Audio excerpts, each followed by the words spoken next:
अच्छा, अब हमारे पास जो मोनोअमाइन ऑक्सीडेज इनहिबिटर्स जो होते हैं वो हमारे पास ये मोनोअमाइन ऑक्सीडेज इनहिबिटर, अब बेसिकली हम लोगों ने जिस तरह पढ़ा था कि हमारे पास क्या होते हैं कि जो ये प्री सिनेप्टिक टर्मिनल जो होता है उससे हमारे पास दो न्यूरोट्रांसमीटर्स रिलीज़ होते हैं। एक हमारे पास सेरोटोनिन था, एक हमारे पास नॉरएपिनेफ्रिन था। तो हम लोगों ने कहा कि बाकी वो जो मैंने पहले फर्स्ट वीडियो में डिटेल से समझाया था कि फिर बाकी ये जो ये जो न्यूरोट्रांसमीटर होते हैं they are reuptake by these terminal, ये दोबारा से रीअपटेक हो जाते हैं। फिर यहाँ पे हमारे पास क्या होता है, एक एंजाइम होता है दैट इज़ मोनोअमाइन ऑक्सीडेज जो होता है वो एक्ट करता है इस न्यूरोट्रांसमीटर पे और इसकी डीग्रेडेशन करता है और उसको कन्वर्ट करता है इनएक्टिव मेटाबोलाइट में, जो कि यूरिन के जरिए जो होता है excrete out of the that is excrete out of the body in a form of the urine. ठीक है, अब होता क्या है कि हम लोगों ने क्या करना है, अगर वी वांट, हम लोगों ने यहाँ पे बेसिकली एंटी डिप्रेसेंट ड्रग में हम लोग, हमारा अल्टीमेट गोल क्या था कि हम लोगों ने नॉरएपिनेफ्रिन और सेरोटोनिन जो है उसकी कॉन्सेंट्रेशन को इंक्रीज़ करना है। ठीक है, तो हम लोग वो सारी चीज़ें जो कि उसकी कॉन्सेंट्रेशन को डिक्रीज़ कर रहे थे उन सब चीज़ों जो होंगे हम लोग उनको एलिमिनेट, उन सब फैक्टर्स को हम एलिमिनेट कर देंगे। अब हम लोगों ने क्या करना है, अगर हम लोग मोनोअमाइन ऑक्सीडेज एंजाइम जो होगा उसको इनहिबिट कर देंगे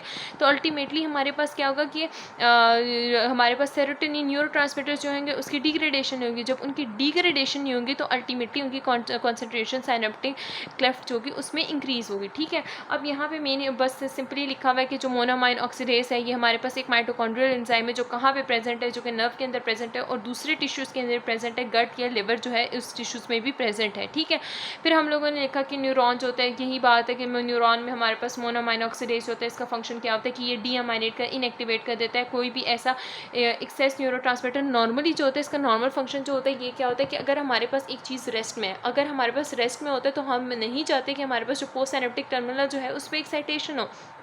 ठीक है, अगर हमारे पास जो होते हैं, ये हमें पता है कि न्यूरोट्रांसमीटर्स जो होते हैं ये वेसिकल के अंदर जो होते हैं वेसिकल्स के अंदर बाउंड होते हैं। तो अगर हमारे पास ये लीक आउट हो जाते हैं सिनेप्टिक वेसिकल से, तो जब हमारे पास न्यूरॉन रेस्ट में होती हैं तो हमारे पास ये जो मोनोअमाइन ऑक्सीडेज होता है ये क्या करता है, इनकी डिग्रेडेशन कर देता है। डिग्रेडेशन कैसे करता है, डीअमाइनेशन कर देता है, इनएक्टिवेशन कर देता है और जिसकी वजह से इनको क्या कर देता है, डिग्रेड कर देता है। अब होता है ये है कि ये जो हमारे पास मोनोअमाइनो ऑक्सीडेज इनहिबिटर्स होते हैं इनका काम क्या होता है कि ये जो होता है इस एंजाइम को इनहिबिट करते हैं। इस एंजाइम को कैसे इनहिबिट करते हैं, या तो रिवर्सिबली भी इनहिबिट कर सकते हैं या इरिवर्सिबली भी इनहिबिट कर सकते हैं। ठीक है, अब क्या कर दिया, जब इन्होंने इस चीज़ को इनहिबिट कर दिया तो ऑब्वियसली बात है डिग्रेडेशन हुई, डिग्रेडेशन हुई तो कॉन्सेंट्रेशन इंक्रीज हुई, कॉन्सेंट्रेशन इंक्रीज हो गई तो हमारे पास क्या हो गया, एक्टिवेशन ज़्यादा होगी और हमारे पास ये एक्ट करेगा एज अ एंटी डिप्रेसेंट और ये हमारे पास ट्रीटमेंट ऑफ डिप्रेशन हो जाएगी। ठीक है, यहाँ पे हम लोगों ने 4 ड्रग्स की बात की, दैट इज़ फेनल्जीन, एक फेनल्जीन है, एक है ट्रेनाइल सिप्रोमीन है और दूसरा हमारे पास क्या है, आइसो कार्बोक्सीसिड। ठीक है, कार्बोक्सासिड। ठीक है, फिर हमारे पास आ गया सेलिग्लीन आ गया।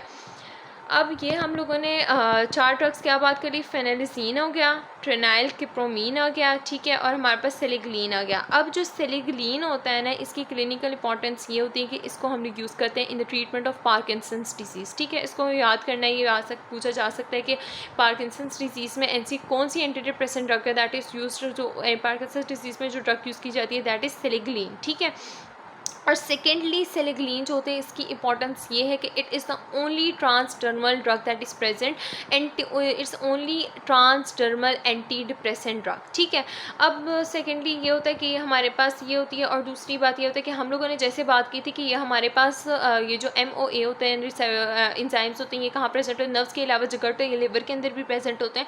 तो इसकी इंपॉर्टेंस ये भी होती है क्योंकि ये ट्रांसडर्मली दिया जाता है तो इसके इफेक्ट्स जो होते हैं ये कम होते हैं। क्यों कम होते हैं, क्योंकि ये हमारे पास फर्स्ट पास इफेक्ट जो होता है उससे नहीं गुजरते, ये आगे जाके समझ आ जाएगी। तो यहाँ तक जो है बस सिंपली यही लिखा हुआ है।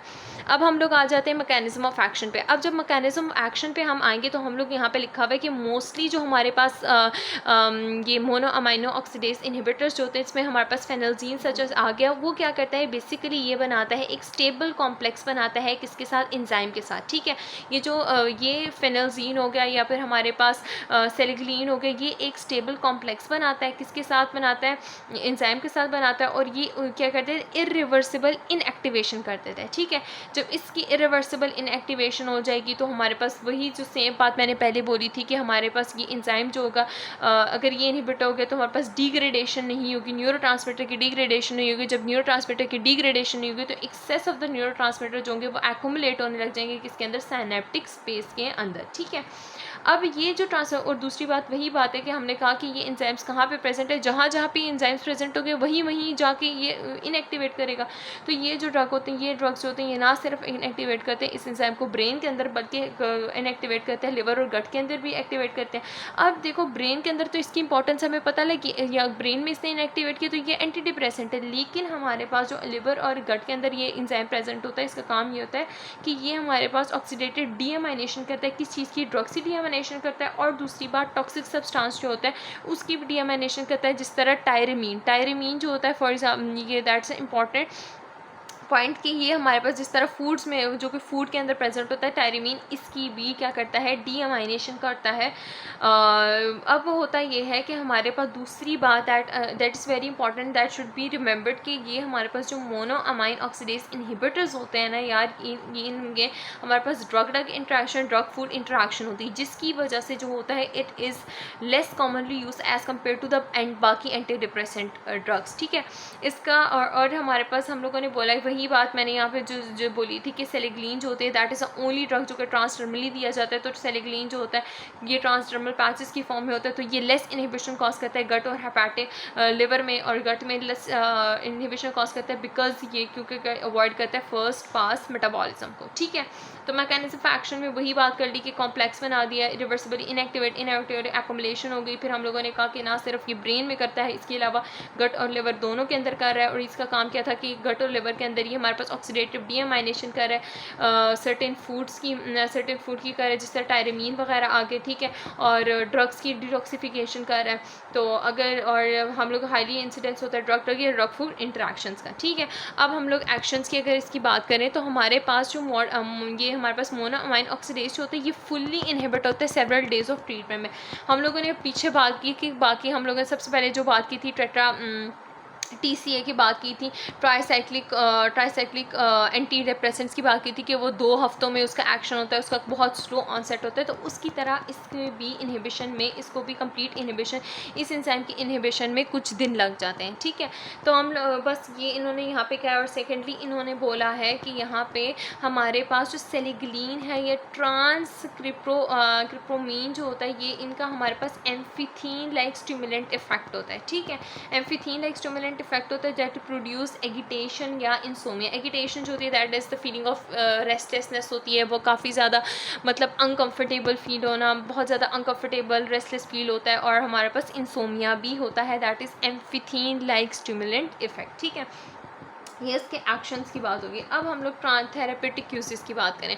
जब हम लोग थेरेप्यूटिक यूजेस की बात करेंगे तो हम लोग बोलेंगे कि हमारे पास इसको कहाँ पे यूज़ किया जाता है, डिप्रेस पेशेंट्स में इसको हम तब यूज़ करते हैं, ये हमारे पास लास्ट ड्रग ऑफ चॉइस है। ठीक है, जब हम लोगों ने सारी एंटी डिप्रेसेंट्स ड्रग्स यूज़ कर ली हैं और the person is insensitive to the any drug, जो कोई भी ड्रग उस पर असर नहीं करी, तो हमारे पास ये जो लास्ट ड्रग ऑफ चॉइस होगी वो हमारे पास क्या होगी, मोनोअमाइन ऑक्सीडेज इनहिबिटर होगी। फिर एट द लास्ट हम थक हार के ना ये वाली ड्रग दे देंगे। ठीक है, इसको हम लोग क्या करते हैं कि अगर वो इंटॉलरेंट हो गए तो हम ये देंगे, बिकॉज इसका क्योंकि because of the high risk of the drug and drug food interaction, that this is the main important thing that should be remembered.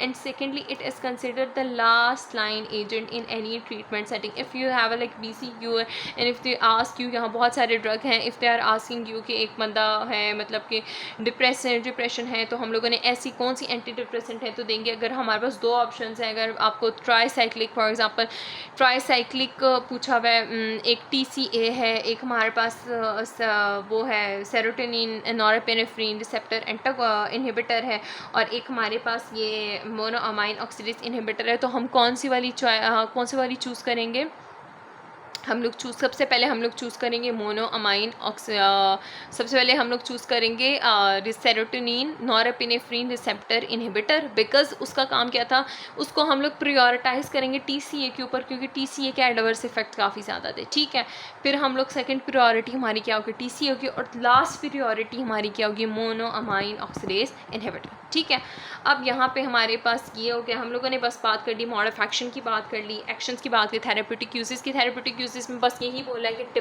Depression में इसको डिप्रेस पेशेंट्स में यूज़ करेंगे, और वही बात है कि ड्रग ड्रग इंट्रैक्शन की वजह से या ड्रग फूड इंट्रैक्शन की वजह से जो होता है ये हमारे पास क्या होता है, बहुत ज़्यादा कम कंसिडर किया जाता है। फिर हम लोग एडवर्स इफेक्ट की अगर बात करें तो हम लोगों ने बोला इसके बहुत सिवियर या बहुत अनप्रेडिक्टेबल हमारे पास इफेक्ट्स होते हैं। क्यों, किस वजह से, क्योंकि ड्रग फूड इंट्रैक्शन की वजह से या ड्रग ड्रग इंट्रैक्शन की वजह से। ठीक है, तो वही बात जो मैंने बोला कि यार हमारे पास गट के अंदर या फिर लिवर के अंदर क्या कर रहा होता है कि ये ना डिटॉक्सिफिकेशन डीअमाइनेशन कर रहा होता है, जिस तरह टायरेमीन की मैंने बात की थी कि वही फूड के अंदर प्रेजेंट होता है जिसकी वो कर रहा होता है। अब यहाँ पे जिसका मेन एडवर्स इफेक्ट है वो ये है, वही बात है कि टायरेमीन जो होता है वो कुछ फूड्स में होता है, जिस तरह हमारे पास एजड चीज़ आ गया, मीट आ गया, लिवर आ गया, या फिर पिकल्ड या स्मोक्ड फिश होते हैं, या रेड वाइन्स जो होते हैं उसके अंदर टायरेमीन प्रेजेंट होता है। ठीक है, अब बेसिकली क्या काम था कि मोनोअमाइन ऑक्सीडेज नेचुरली प्रेजेंट था क्या करने के लिए, इसकी डिटॉक्सिफिकेशन करने, इसकी डीअमाइनेशन करने के लिए। लेकिन चूंकि हम लोगों ने एंटी डिप्रेसेंट बंदे को वो दिया है तो उसने ब्रेन में उसको इनहिबिट करने के साथ साथ यहाँ पे भी उसको इनहिबिट कर दिया। तो यहाँ पे क्या हुआ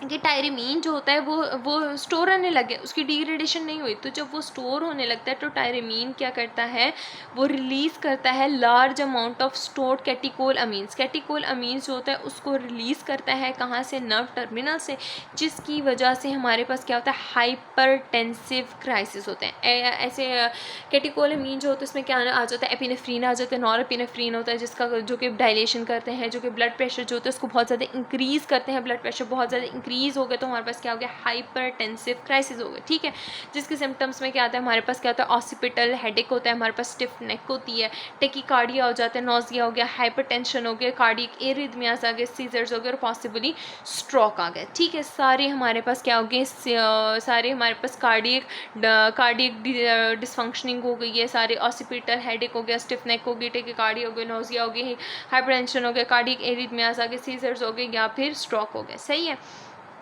अब ये सब इसमें हो गया। इसके अलावा हम लोगों ने बोला इसके एडवर्स इफेक्ट्स होते हैं दैट आर मोर कम। इसमें ना अगर आप लोग एक चीज़ नोट करो तो इन सब में ना एडवर्स इफेक्ट काफ़ी हद तक सेम है। ठीक है, इसमें वही बात है, ड्रोजिनेस आ गई, ऑर्थोस्टैटिक हाइपोटेंशन हो गया, ब्लड विजन आ गई, ड्राई माउथ हो गया, constipation, dry mouth, blood vision वो जो उसकी वजह से एंटी मस्कुरानिक इफेक्ट, ऑर्थोस्टैटिक हाइपोटेंशन जो था ये हमारे पास कौन सा था, एंटी हिस्टामिनिक की वजह से होता है, ड्राउजिनेस वगैरह जो हो रही थी ये हमारे पास हो रहा था उसकी वजह से, अल्फ़ा रिसेप्टर जो था उसको ब्लॉक करने की वजह से हो रहा था। ठीक है, तो बस आप याद रखें कि क्या हो रहा है, drowsiness, orthostatic hypotension, blurred vision, dry mouth, constipation जो है ये मेन हो रहा है। लेकिन टायरेमीन ना होने, टायरेमीन की एक्युमुलेशन की वजह से क्या हो रहा है कि वो बहुत ज़्यादा कैटेकोलामीन जो होता है उसको रिलीज़ करा रहा है। कहाँ से रिलीज़ करा रहा है, नर्व टर्मिनल से रिलीज़ करा रहा है, जिसकी वजह से हमारे पास क्या हो रहा है, हाइपरटेंसिव क्राइसिस हो रही है। ठीक है, हाइपरटेंसिव क्राइसिस हो रही है, ऑसिपिटल हेडेक हो रहा है, स्टिफ नेक हो रही है, टेकिकार्डिया हो रहा है, नोजिया हो रहा है, हाइपरटेंशन हो रही है, cardiac arrhythmia, seizures and stroke वगैरह हो रहा है। ओके, सेकेंडली हम लोगों ने बोला कि इसको एडमिनिस्टर नहीं करना, मोनोअमाइन ये जो मोनोअमाइन ऑक्सीडेज इनहिबिटर है इसको नहीं एडमिनिस्टर करना। किसके साथ, सेलेक्टिव सेरोटोनिन रिसेप्टर इनहिबिटर के साथ इसको एडमिनिस्टर नहीं करेंगे। इसको तब देंगे जब ये इन दोनों को मतलब इन दोनों का आपस में, क्योंकि हम लोग को बोला है कि इसकी ड्रग वो हो जाती है, ड्रग ड्रग इंट्रैक्शन है।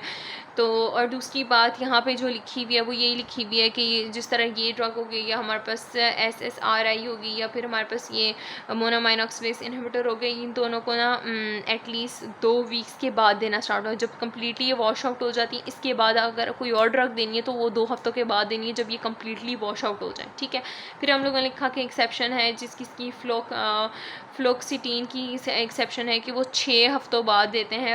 अगर आप लोगों ने हमारे पास मोनोअमाइन ऑक्सीडेज इनहिबिटर स्टार्ट करना है तो उसके 6 हफ्तों बाद जो इसके 6 हफ्तों बाद जो होंगे हम ये देना स्टार्ट करेंगे। ठीक है, तो बस ये मोनोअमाइन ऑक्सीडेज इनहिबिटर में बस ये था। मैंने इंपॉर्टेंटली ये 4 एंजाइम्स के नाम, ये 4 ड्रग्स के नाम याद कर लेने हैं।